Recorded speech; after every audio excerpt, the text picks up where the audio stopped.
नमस्कार दोस्तों, एक बार फिर आप सभी का स्वागत है आपके YouTube चैनल ज्ञान का विकास एजुकेशन में। तो स्टूडेंट्स, आज की वीडियो में बात करने वाले हैं क्लास 12 हिस्ट्री चैप्टर नंबर 7, जिसका नाम है एक साम्राज्य की राजधानी विजयनगर।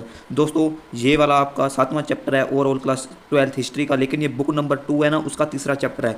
आपको पता होगा कि क्लास 12 की हिस्ट्री की 3 बुकें हैं, पहली, दूसरी, तीसरी, तीनों बुकें में 4-4 चैप्टर हैं। मैंने पहली बुक के 4 चैप्टर कंप्लीट करवा दिए हैं और अब हमारी चल रही है दूसरी बुक। आज हम दूसरी बुक का तीसरा चैप्टर करेंगे, लेकिन आपका ओवरऑल 7वां चैप्टर जिसका नाम है एक साम्राज्य की राजधानी विजयनगर। तो स्टूडेंट्स, आज की वीडियो में हम इस चैप्टर से रिलेटेड इंपॉर्टेंट पॉइंट्स करेंगे ताकि आपको इस चैप्टर की समरी मिल सके, आपको इस चैप्टर के इंपॉर्टेंट पॉइंट्स मिल सके, आपको इस चैप्टर का निचोड़ प्राप्त हो सके। दोस्तों, कुल मिला के 25 से लेकर 27 तक इंपॉर्टेंट पॉइंट्स होंगे। जितने आज हो पाएंगे मैं करवा दूंगा, यानी पार्ट 1 में, और जो बच जाएंगे मैं पार्ट 2 में इंपॉर्टेंट पॉइंट्स कवर करवा दूंगा। तो स्टूडेंट्स, ये वाली वीडियो आपकी सेशन 2026-27 यानी न्यू सिलेबस पर आधारित है। अपडेट सिलेबस आपका जो है ना, वही इस वीडियो में करवाया जाएगा।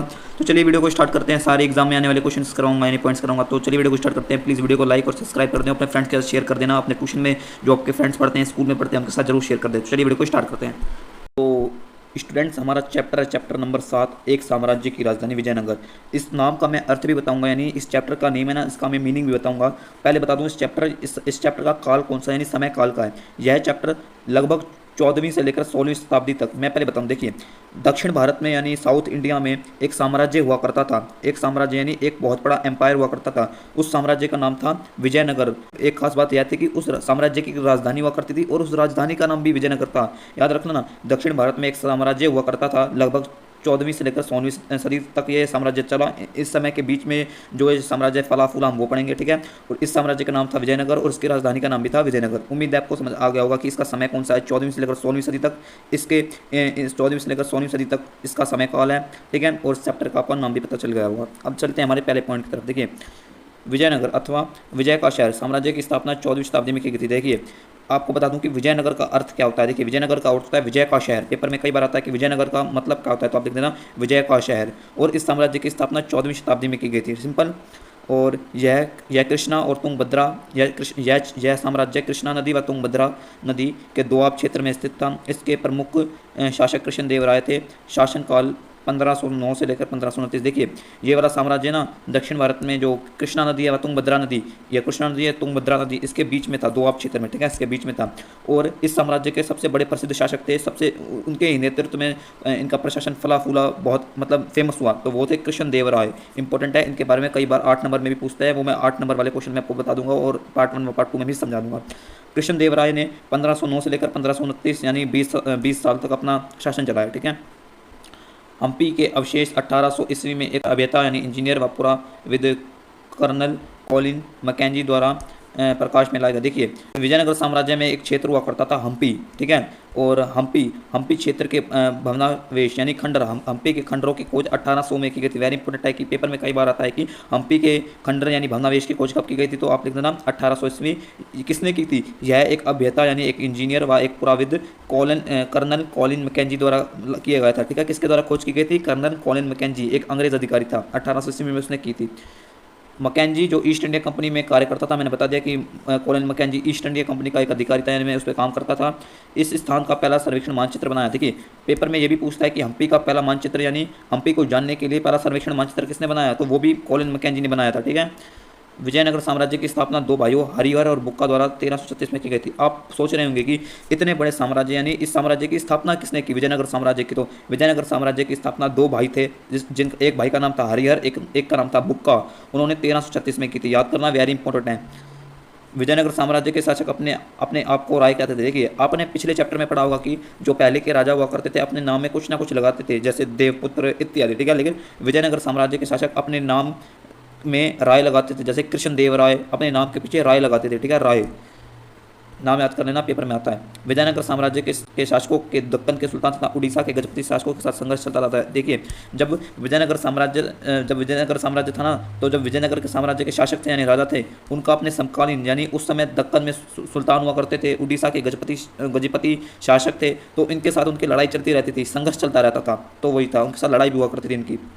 इस काल में शासक अश्वसेना के घोड़ों के लिए अरबी व्यापारियों पर निर्भर थे। यानी जो 14वीं से लेकर 16वीं शताब्दी तक ना, विजयनगर साम्राज्य यानी जो भी राजा हुआ करते थे वो अश्वसेना पर घोड़ों के लिए आपको पता है कि उस समय सेना अश्वसेना ज़्यादा हुआ करती, यानी जो घोड़ों पर बैठ के सेना हुआ करती थी वो ज़्यादा हुआ करती थी, इसलिए जो राजा हुआ करते थे वो घोड़े अरब के व्यापारियों से लेते थे, यानी उन पर ही निर्भर होते थे। उस समय घोड़े का व्यापार अरब के व्यापारी करते थे।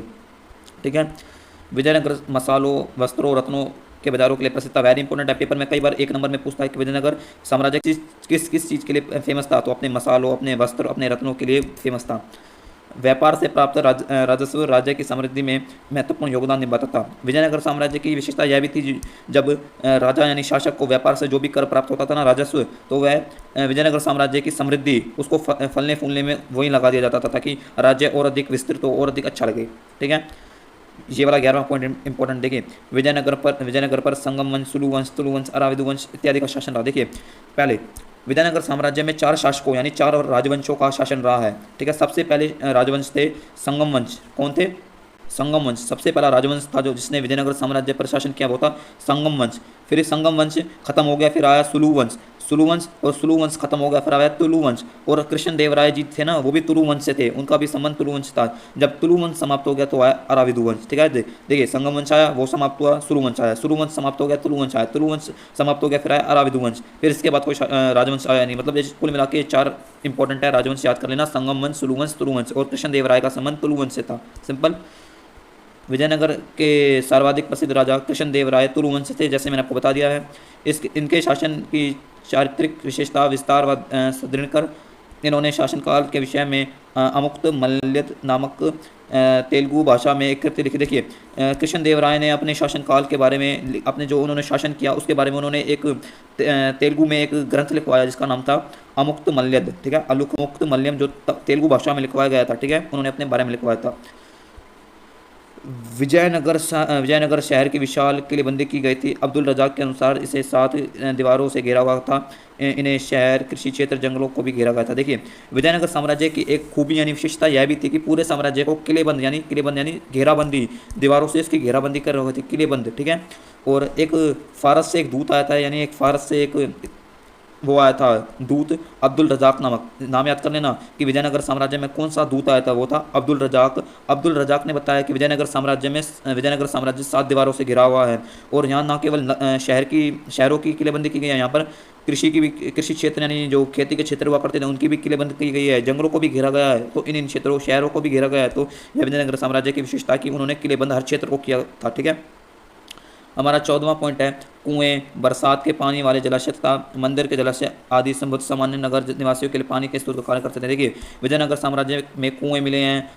ऐसा इतिहासकार ऐसा अनुमान लगाते हैं कि कुएं बरसात के पानी वाले जलाशय तथा मंदिरों के जलाशय, वहाँ पर कुछ कुएं मिले हैं और जलाशय मिले हैं, और मंदिरों में भी कुछ जलाशय मिले हैं। तो इतिहासकारों ने अनुमान लगाया कि यह कुएं व जलाशय वर्षा के पानी को इकट्ठा करने के लिए बनाए गए ताकि आम लोग अपनी ज़रूरत पूरा कर सकें।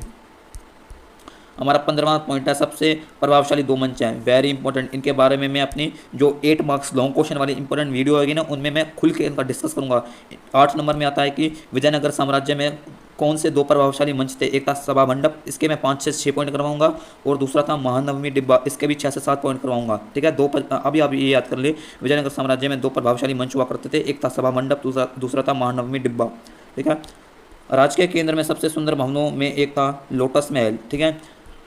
विजयनगर साम्राज्य में एक राजकीय केंद्र हुआ करता था, याद रखना, विजयनगर साम्राज्य में एक राजकीय केंद्र हुआ करता था, और राजकीय केंद्र में भी सुंदर भवन थे, सुंदर महल थे, और उनमें से सबसे अधिक सुंदर महल था वो था लोटस महल। सिंपल। तो हमारा 17वां पॉइंट है नायक, सेना प्रमुख थे, उनके पास सशस्त्र समर्थन सैनिक हुआ करते थे। देखिए विजयनगर साम्राज्य में नायक हुआ करते थे, जो सेना के प्रमुख हुआ करते थे। पेपर में आता है कि विजयनगर साम्राज्य में नायक कौन थे, तो आप लिख लेना सेना के प्रमुख को, जो सेना के जो लीडर हुआ करता था ना, उसको नायक कहा जाता था। उनके पास कई सैनिक हुआ करते थे, नायकों के पास हजारों में सैनिक हुआ करते थे। ठीक है। अमर नायक सेना के सैनिक कमांडर थे। आपने पढ़ा नायक और अमर नायक, नायक से भी ऊपर अमर नायक सेना का सैनिक कमांडर हुआ करता था। देखिए सेना के प्रमुख को यानी लीडर को नायक कहते हैं, लेकिन लीडर का भी लीडर यानी सेना का भी लीडर तो उसको अमर नायक कहते हैं। जैसे लीडर है और लीडर का भी लीडर, तो वो था अमर नायक, पहला था सेना का प्रमुख नायक और उसका भी लीडर अमर नायक। ठीक है। ये सैनिक कमांडर हुआ करते थे, इनका नाम था सैनिक कमांडर। ठीक है। तो हमारे 18 पॉइंट हो गए हैं, और 19वें पॉइंट में से मैं अगली वीडियो में करवाऊंगा क्योंकि ये वीडियो बहुत लंबी हो गई है। 18 पॉइंट तक हमने मेन जो था ना विजयनगर साम्राज्य में वो पढ़ लिया है। बाकी के बचे जो पॉइंट है 27 तक वो हम पार्ट 2 में करेंगे, जिसमें विजयनगर साम्राज्य में जो मंदिर थे ना हम वही पढ़ेंगे। ठीक है। तो जितने पॉइंट करवाए हैं प्लीज़ उनको रिवाइज कर लेना। मिलते हैं पार्ट 2 में, तब तक के लिए बाय। पार्ट 1 जो आज करवाए उनको प्लीज़ रिवाइज कर लेना। तो मिलते हैं नेक्स्ट वीडियो में, तब तक के लिए बाय।